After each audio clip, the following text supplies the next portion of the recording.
Guardiola has spent 916 million pounds or something on that fucking squad. You know what I mean? He's spent close to £1 billion on that fucking squad. I expect them to win stuff. You know what I mean? It's absolutely ridiculous to think that. I'm not saying he's not a good coach, but, you know, every year he just goes out and buys the best players that he feels he needs to improve that squad and take the Premier League or further away from everyone else so that we're only playing for second, third and fourth. Yes, Pete, very quick point from you, sir. Very quickly, I don't necessarily need an answer, but one of my long-term conundrums is the fact that what would happen, Guardiola's gone into Manchester City, he's had £916 million to spend, all that sort of thing. And they say he's one of the greatest coaches of all time. What would happen if you took Guardiola and put him into Cambridge United? Well, exactly. He'd need £916 million. He doesn't have £91.6 million. But I think the question should be, Pete, could he do what Brian Clough did? Exactly my point. Brian Clough did it more than once. Yeah, that's what, to my mind, makes Brian Clough one of the greatest managers of all time. Definitely. He took absolutely nondescript squads at Chelsea, at Nottingham Forest, and he got right up to the top. Yeah. Now, it's different if you go in and you can just buy the teams that you want to have. And even that doesn't work. But I just think, take Guardiola, stick him in Cambridge United for a couple of seasons and see what happens. Yeah, he wouldn't last. He'd get the sack. Yeah. Well, he'd walk out, wouldn't he? Because, you know, he's well, I don't know. If he's such a great coach, such a great manager, and everything else. He is a great coach, but he, you know, like the conversation that we've had about Mourinho in the past, he's a coach that needs, you know, the top players. You know, he needs just like before we move on. We had this discussion when in the past, but when he took over Man City, Joe Hart was England's #1 keeper, and the first thing he did was get rid of the England's #1 keeper because apparently he couldn't pass a ball. So, but he's the best coach in the world, and he can't teach a player to pass a ball. It doesn't particularly make any sense to me. So anyway, enough about that. So Pete, we invited you on because we have like a special feature that we do, which we call Fans Group in Focus, and we try and highlight various fans groups associated to Spurs around the world and wherever. We haven't had many. I think you're our third at the moment. But when I was looking through the fans group, yours popped up, and I loved the fact that you call yourself Spurs Ability rather than being like calling Spurs Disability or whatever. And I absolutely love that. So it just took my attention, got in contact, and really pleased that you were put forward to come and represent the group. So do you want to just give us a little bit of background about the group, how many members you've got, various bits and pieces? Maybe I'll just go back a little bit when the group was when the Disabled Supporters Association was first formed about 2 or 3 years before we left White Hart Lane. And it was very much as a lot of other disabled supporters groups were. It's just like, let's bash the club. We want to have this, we want to have that. No desire to work with the club. And it was all getting very nasty. And then people were saying, I don't want to be involved in this crap. It's not really necessary. So, it was about 2 seasons, the last 2 seasons at White Hart Lane. And then from there on in, I came into it and tried. I'm a great believer in the whole thing of inclusivity. I do work with the Olympics, with Spurs, with a lot of other places, and it's always trying to put a positive spin on it. Just because I'm in a wheelchair doesn't mean somebody hasn't got a character, haven't got brains. Well, my family tell me I've got no brains most of the time, but that's here or there. But no, it's just seeing disabled supporters having a benefit and having a place. We pay as much as everybody else for our tickets, for our shirts and everything else. And why can't I spend a few £100 and go to a corporate lounge once a season or something like that. Why should it be any different from anybody else? So we had some great support from the club in John Deister, who was the disability support officer, and Jonathan Waite, who was his boss. And both of them were so helpful and really behind us. And Jonathan Waite was a great, I don't know if anybody knows him or knew him, but he was head of support services, and he was I know he's highly respected. Such a rock. Yeah. And it was a huge shock to everybody when he suddenly died with a heart attack one Sunday morning. Yeah. But they've got replacements in, and we're working with them. And we went through all the transition from White Hart Lane through to Wembley, and then back to the new stadium. And we had a lot of input into how the new stadium was designed, for example, which is great. And I'm a firm believer that the stadium we've got, purely in accessibility terms, is the best one ever. It's the best one in Europe by a long, long way. I've got to say, those platforms where you can actually go out on the wheelchairs, the view is stunning, isn't it? Oh, yeah. But brilliant. the thing is, before, sort of a few years back, all that was ever looked at was somebody, are you in a wheelchair or are you on a scooter? And that's it. That was the only consideration of disability. Yeah. So what we've done is to totally open up the whole spectrum. So not only is it people with a physical impairment, like you can't walk very far, you can't see, you can't hear. So all those are catered for now, which they never were. And on top of that, we've got the behavioural conditions that people have. So things like autism. Yeah. And we've got in the new stadium, or in the corner of in the northwest corner of the. That's right. Yeah.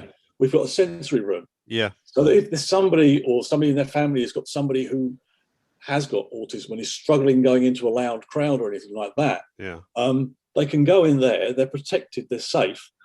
There's things to keep them occupied and deal with their sensory perceptions. But over time, you could start to wean them out. So you could take them out there to the top of to the stand and let them hear the big noise and things. And they may only stay there for like 2 or 3 minutes to start with. But the idea is to use it to slowly build people up. Yeah, that's great. So that they can then be part of not just Tottenham Hotspur, but how they deal with life generally. Yeah. All the signs, when we did all the signage, that was all checked for people with colour blindness. Oh, right, okay. The biggest percentage of people with colour blindness is men. And they say that most of that occurs in men over 30. And if you think people of that age, that group, are they really going to stick their hand up and say, oh, I've got colour blindness, I can't really see, so therefore I've got a disability? They won't.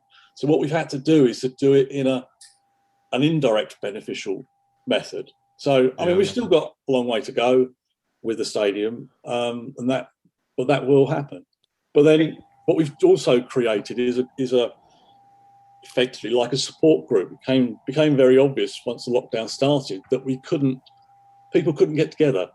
People who would come to the games who had some sort of physical or mental issue, going to the ground was their lifeblood. A lot of people only ever went out the house when they went to the football. Yeah. And we were very aware of people then being stuck, because a lot of people with a disability were classed in the fourth character or the fourth group or higher. I can't remember now what they called it. But and also a lot of people were forced to shield. Yeah. So they had no contact at all. So what we did was to set up. We do it on Zoom just for our members. So we do an hour's chat every about 3 or 4 weeks, and sometimes it's just about general stuff that we do. We've done one session with older supporters, so they're coming in giving all the banter of like, oh, I remember going to see so-and-so player, and I remember being in that stand and all this sort of thing. And it's good for them. But then we've also had 2 or 3 players. Hugo did a session for us just before Christmas. Oh, I saw that, yeah. And what everybody says, it made him look like a normal guy. Adding to the fact that halfway through the chat, 2 other players just photobombed him in the background. And it just, again, it brought back the humanity to some of the game. Yeah. We've had Gary Mabbott, who's, because of his diabetes issue when he's been playing for a long time, that was quite pertinent. So people wanted to know about that. And then last week we had Steve Perryman doing his, who is an interesting character with his "I'm not an official legend, so I'll say whatever that I want." Which is certainly so entertaining. I host it. We get questions beforehand from people, or we just try and make sure things are covered, are included. We do it in a decent way, and we get so many people now are saying, "Yeah, it's great."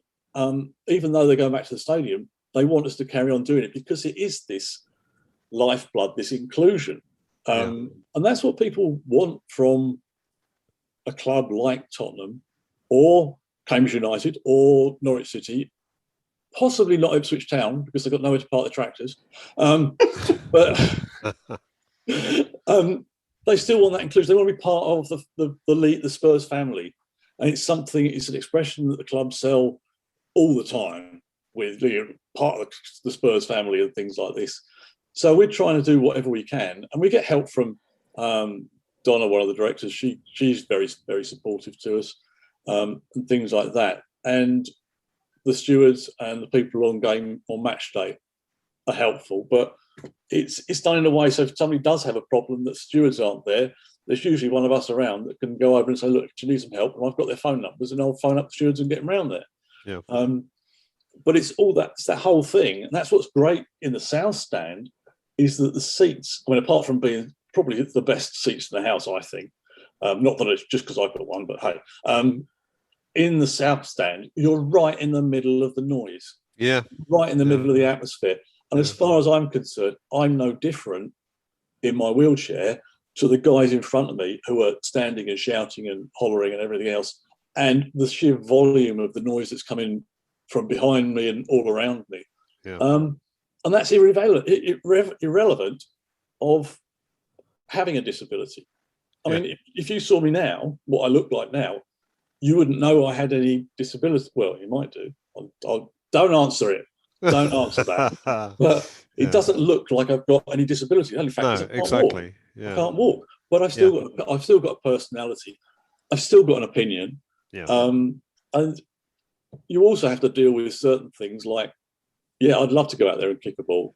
I'd love to walk on the grass with bare feet and things like this. So there's a lot that you miss. So you try to find ways to deal with it and other ways to fulfill some of those gaps. So that's what we're about. We've got about 200 members now.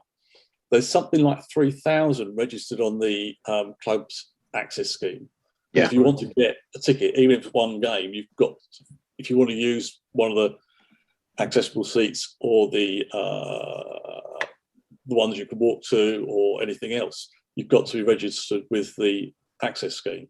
How many? So we've still got a long way to go to get more on board, but it's getting there slowly. So how many accessible seats are there in the stadium? Wheelchair spaces, I think it's 230 odd. Okay. In terms of sort of ones you can walk to that maybe down one or two steps, I think there's about 120. Okay. And then if you turn up with your dog to the gate and you've got space, we'll give you a dog bowl and a blanket for your dog to sit down on. And usually we'll try and have a space that's got a concrete ring in the wall. Yeah. Outside the stadium, there are two spending areas for the dogs. So really? If you come along with your dog, your guide dog, and the dog needs a pee or something else, you can go in there and let your dog off while they do the business. And we've also just started introducing with the club almost like table service on the main stand. I mean, it's partly in response to COVID, but with the queues that just before the game and after the game up to the concession stands, it's so hard to get to the front or anything like that. So what we said to the club, they've got 2 or 3 of the stewards that come round before the game and at half time and ask you what you want, you pay for it, they trottle off and bring it back for you. So you don't have that issue. So unless you want a beer. Yeah, exactly. I was just gonna ask that. So we're trying to improve things so people are part of the game and everything else. I feel compared with most of the other Premier League clubs, I mean, some haven't even got a disabled supporters group, which I think is appalling. But in terms of